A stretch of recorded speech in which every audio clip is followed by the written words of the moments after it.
Сизге түшүмү жогору экспорт коон уруу керекпи? Анда ушул видеонун аягына чейин көрүңүз. Өлкөбүздүн түштүк аймактарында коон эгүү сезону жакындап калды. Мына ошондуктан бүгүн сиздерге Хазира компаниясынын Ребека Ифбер этемиш коон уругу менен тааныштырабыз.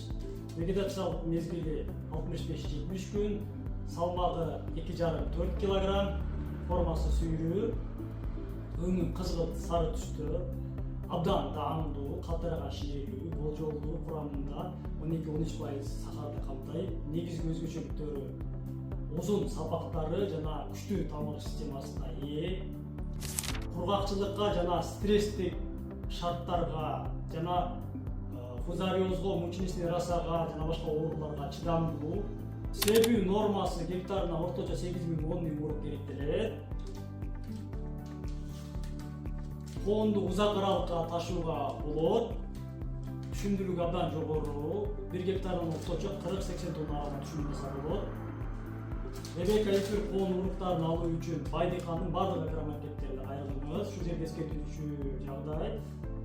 Хазира компаниясынын Кыргызстандагы расмий дистрибьютери болуп Байдыкан эсептелет. Андыктан жасалмалыктан абайлаңыздар.